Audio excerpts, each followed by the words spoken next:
মানুষকে ধরে এনে সেখানে বন্দী করে রেখে তাদের উপরে যে অত্যাচার এবং নির্যাতনের যে একটা সেল পরিচিত আয়নাগর হিসেবে পরিচিতি পেয়েছে জনাব তারেক রহমানকে আজকের যে জেআইসি সেলটি আমরা পরিদর্শন করেছি তারই কোনো একটি কামরায় তাকেও কিন্তু সেখানে আনা হয়েছে, তার উপরে নির্যাতন করা হয়েছিল। বিগত সরকার শেখ হাসিনার নেতৃত্বে একটি অমানবিক রাষ্ট্র কায়েম করা হয়েছিল। আমরা আজকে আমাদের বিচারের একটি অংশ হিসাবে ডিজিএফআই এর কমপ্লেক্সের ভিতরে জেআইসি নামক যে প্রতিষ্ঠানটি ছিল, যেটাকে একটা অন্যতম টর্চার সেল বা আয়নাগর হিসেবে পরিচিত, সেই জেআইসি পরিদর্শনের জন্য আমাদের মাননীয় 3 জন বিচারপতি, আমাদের ঊর্ধ্বতন সাংবাদিক জনাব মতিউর রহমান চৌধুরী, আমাদের প্রসিকিউশন টিমের সদস্য সহ আমরা সকলে উপস্থিত ছিলাম। আমাদের ডিফেন্স টিমের সম্মানিত আইনজীবী বন্ধুগণ তারা উপস্থিত ছিলেন এবং সকলেই আমরা আমাদের বিচারপতি মহোদয়গণের নেতৃত্বে এই জেআইসিটি আমরা পরিদর্শন করেছি। সেটা পরিদর্শন করতে গিয়ে যে বিষয়টি দেখা হয়েছে সেটা হচ্ছে যে এই জেআইসি নামক যে প্রতিষ্ঠানটি, এইটি ছিল মানুষকে ধরে এনে সেখানে বন্দী করে রেখে তাদের উপরে যে অত্যাচার এবং নির্যাতনের যে একটা সেল, যেটা পরবর্তীতে সর্বজন পরিচিত আয়নাগর হিসেবে পরিচিতি পেয়েছে।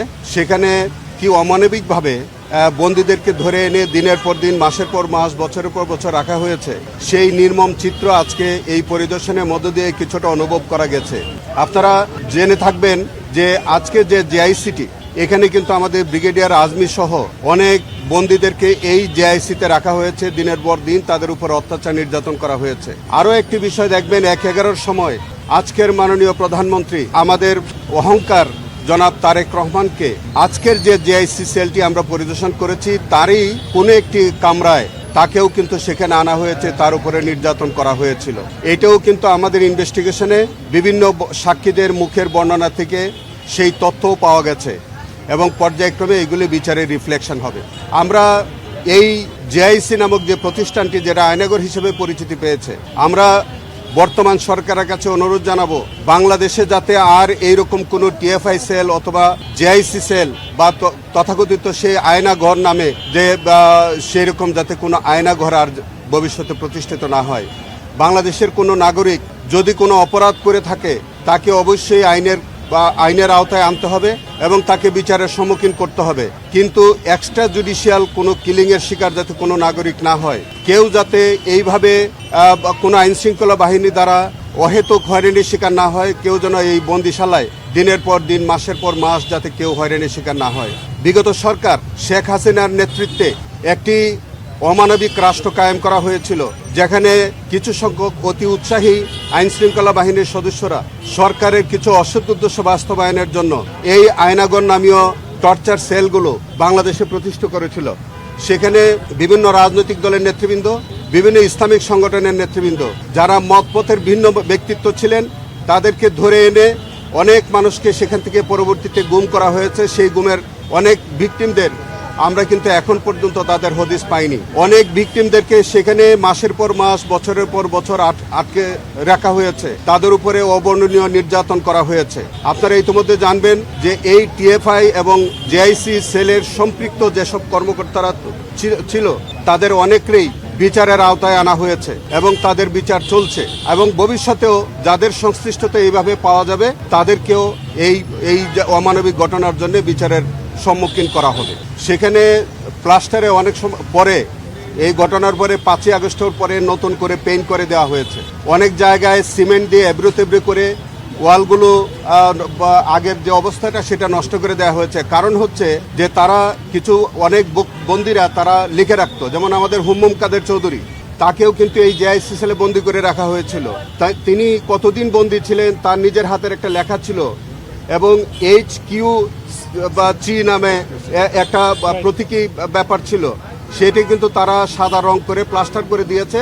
যদিও প্লাস্টারের পরেও তার এই লেখাটা কিন্তু এখনো জেআইসি সেলের একটি রুমের মধ্যে বন্দি, মানে এখনই কিন্তু বিদ্যমান আছে এবং সেখানে হুম্মুম কাদের চৌধুরীর বর্ণনা থেকে কিন্তু আমরা এটা পেয়েছি।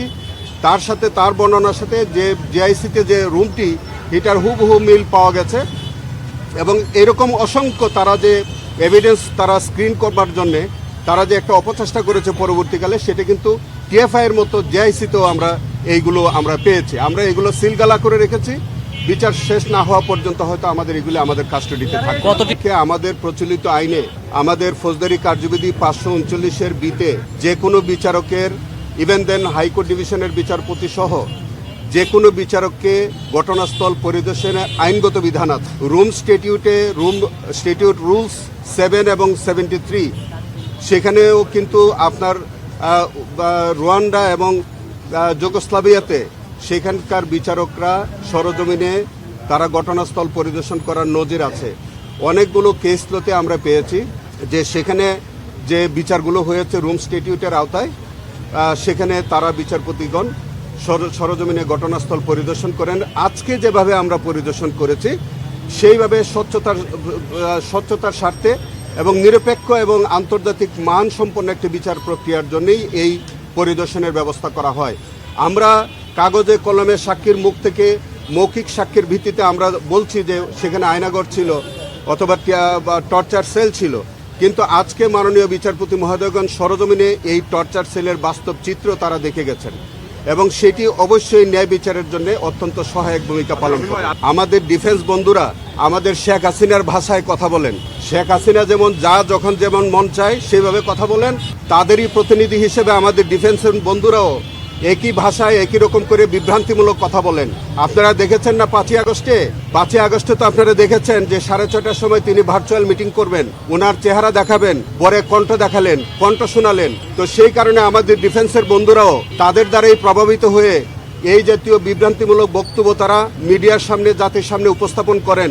এটা অত্যন্ত দুঃখজনক। কারণ হচ্ছে জাতিকে আর বিভ্রান্ত করার কিন্তু আর সুযোগ নাই। এখন এই জাতি তারা নিজেরা ভুক্তভোগী। বাংলাদেশের প্রত্যেকটি মানুষ তারা এই বিগত সরকারের আইন শৃঙ্খলা বাহিনী বলেন, রাজনৈতিক ব্যক্তিত্ব বলেন, তাদের দ্বারা হয়রানির শিকার হয়েছে।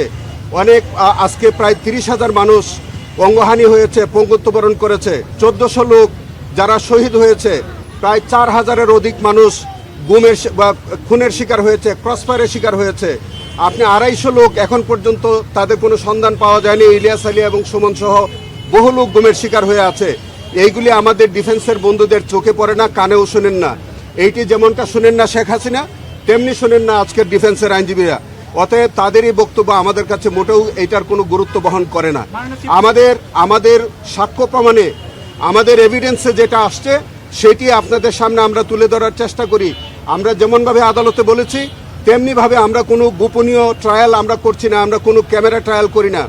আমরা যে ট্রায়ালটা করছি এটা অত্যন্ত স্বচ্ছতার সাথে সারা পৃথিবীর মানুষ আমাদের এই ট্রায়াল দেখছে এবং আন্তর্জাতিক মানের, আমার মনে হয় বাংলাদেশ পৃথিবীতে একটা নজির হয়ে থাকবে যে এর চেয়ে স্বচ্ছ এবং আন্তর্জাতিক মানের বিচার আমার মনে হয় পৃথিবীতে অন্তত বাংলাদেশ করে দেখাই দিচ্ছে।